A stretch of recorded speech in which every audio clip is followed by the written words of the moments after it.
Hello students, this is geography first chapter, resources and development. Resources and development. In this video, we will discuss only about resources, and in our next video, we will move to development.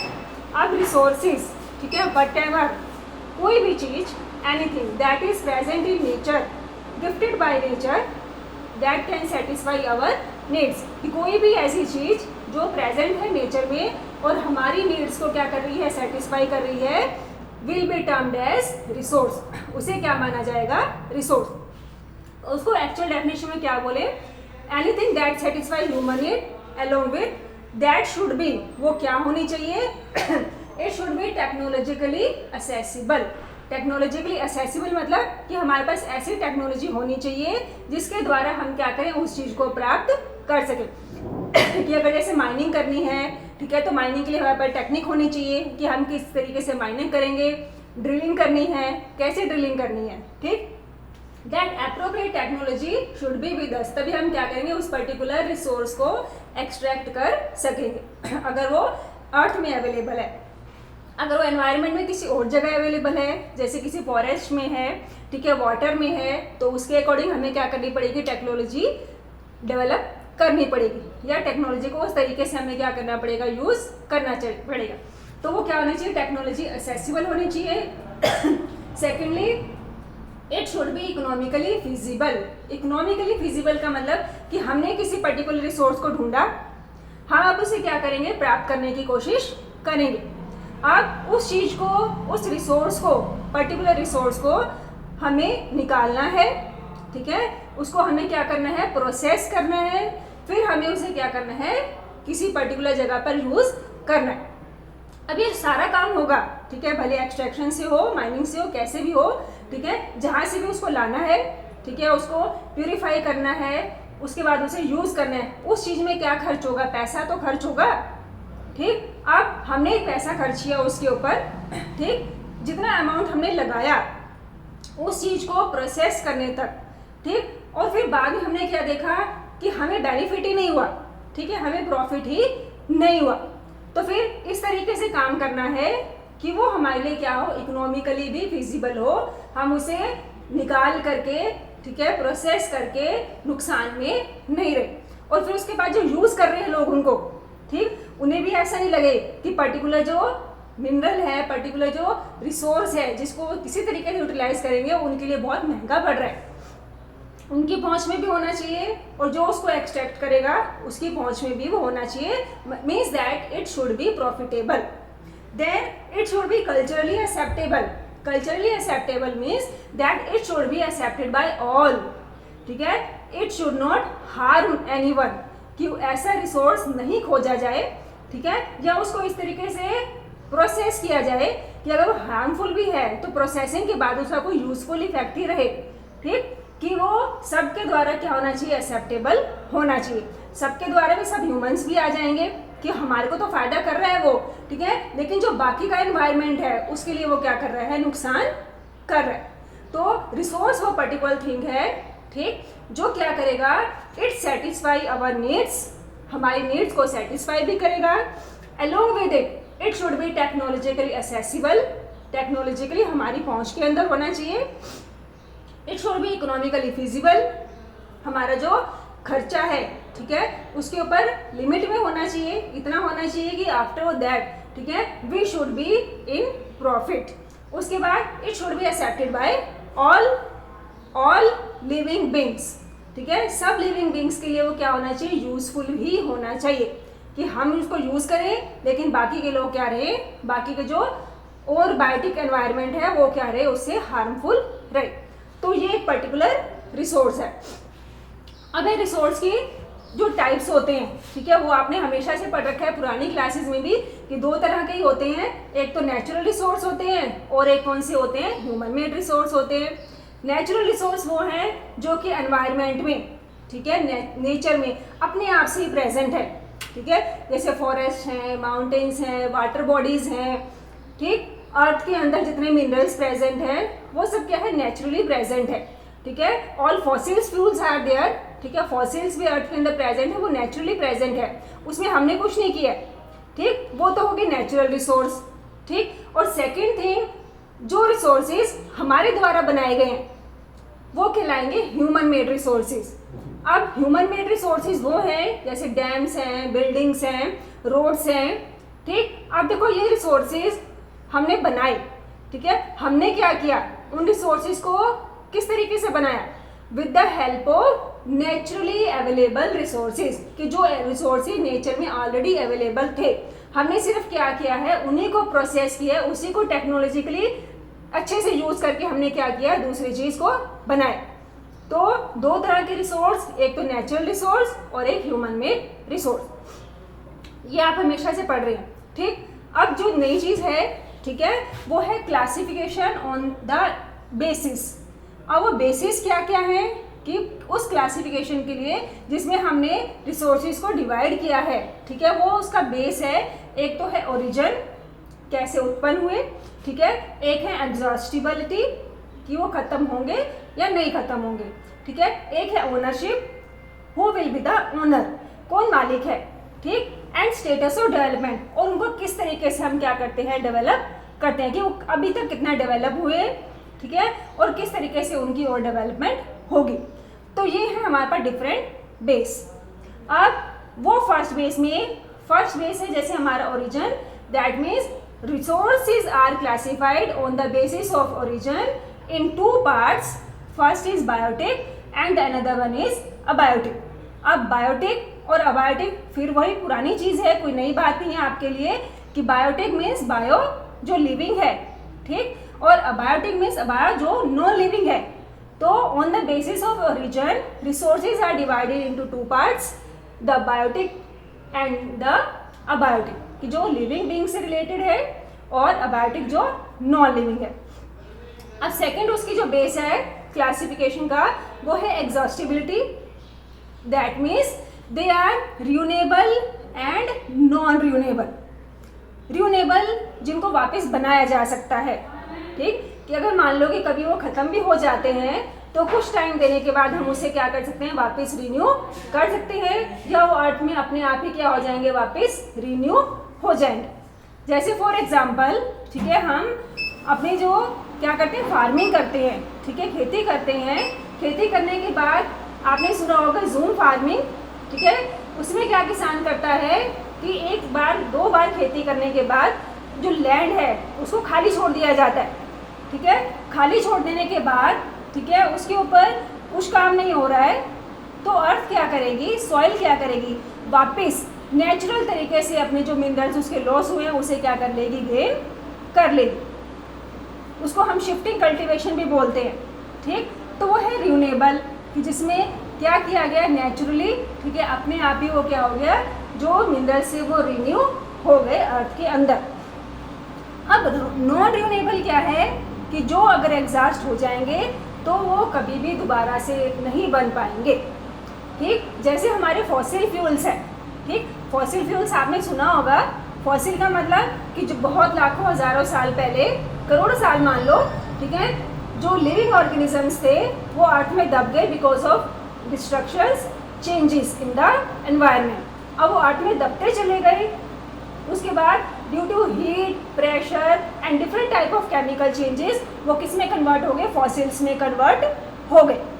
अब जो fossils हैं, जो conversion हुआ, उसी का बना coal, petroleum, natural gas, diesel etcetera.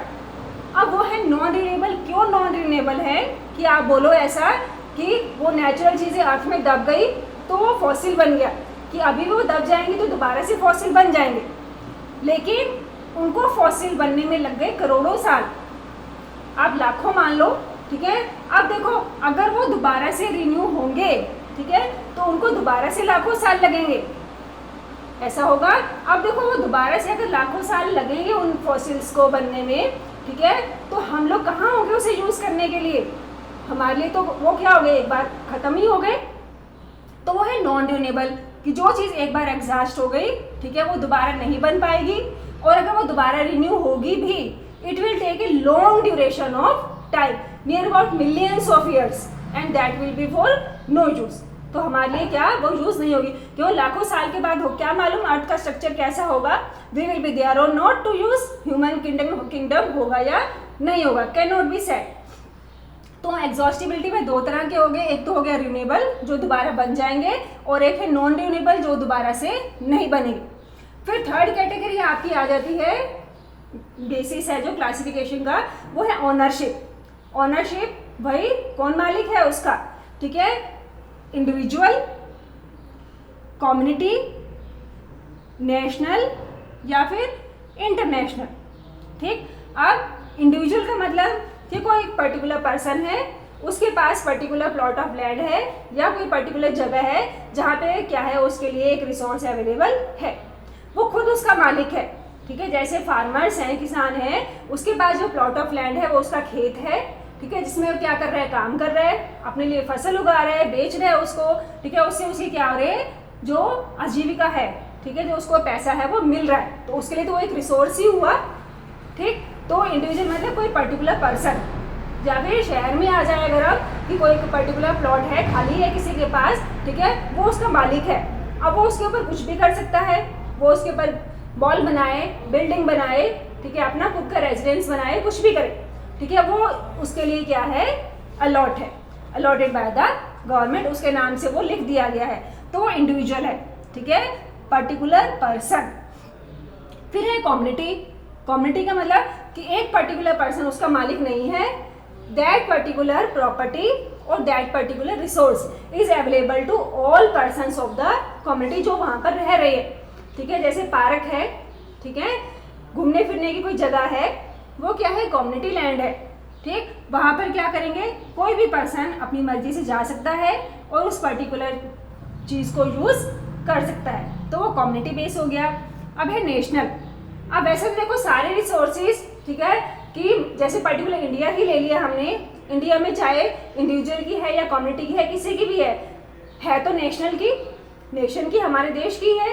ठीक, और किसी पर्टिकुलर जगह पर कोई रिसोर्स अवेलेबल अगर हो गया और उसका मालिक कोई पर्टिकुलर इंडिविजुअल ही है, तो गवर्नमेंट के पास ये राइट है कि वो क्या कर सकती है, उस प्रॉपर्टी को ले सकती है, उस पर्टिकुलर इंडिविजुअल से बातचीत की जाएगी किसी भी तरीके से, ठीक है, उसको उस जगह के लिए पेमेंट करके वो क्या कर सकती है, उस रिसोर्स को ले सकती है, बिकॉज वो रिसोर्स अगर अर्थ में से निकला है, ठीक है, तो वो क्या होगा, नेशन की प्रॉपर्टी होगा।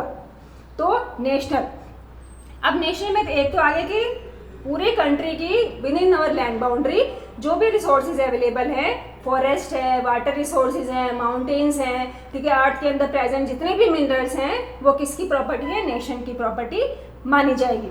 इसके अलावा जो कंट्री के साथ, ठीक है, बाउंड्री के साथ ओशियंस लग रहे हैं, ठीक है, और ओशियन में भी 12 नॉटिकल माइल्स, ठीक है, near about 22.2 kilometre coast boundary से, कोस्टल एरिया से समुद्र के अंदर की तरफ जाते हुए 22.2 किलोमीटर तक का जो एरिया है वो उस नेशन को क्या मिलेगा, रिसोर्स के रूप में मिलेगा, कि वो नेशन उसमें काम कर सकता है, वो भी क्या है, उसकी नेशनल प्रॉपर्टी है, उसके आगे नहीं जाया जाएगा। ठीक है, हर कंट्री के लिए ऐसा रूल है। फिर एक है इंटरनेशनल। ठीक है, इंटरनेशनल तो देखो हर कंट्री का अपना एक अलग अलग तो नेशनल तो हो गया, ठीक है, इंटरनेशनल अब क्या चीज़ बची, ठीक है, इंटरनेशनल तो बची ओशियंस ही बचे, बाकी तो सारे कंटिनेंट्स हैं, उसके पास सब कंट्रीज हैं, उनका अपना अपना है सब कुछ, बचे क्या, सिर्फ ओशियंस, वाटर बॉडीज। ठीक, वो वाटर बॉडीज क्या करती है, सब कॉन्टिनेंट्स को आपस में जोड़ रही हैं, वहाँ पर सेलिंग शिपिंग सब काम होते हैं।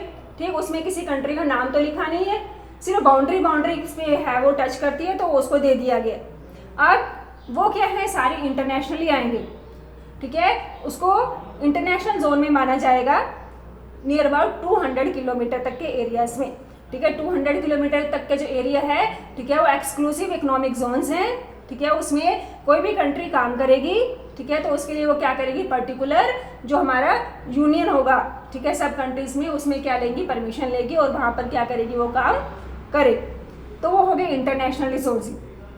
अब फिर एक है स्टेटस ऑफ डेवलपमेंट, कि जो रिसोर्सेज हैं, ठीक है, अवेलेबल, उसका किस तरह से डेवलपमेंट हो रहा है, ठीक है, या किस तरह से उसका डेवलपमेंट करेंगे कि वो आने वाले फ्यूचर में यूज़ हो।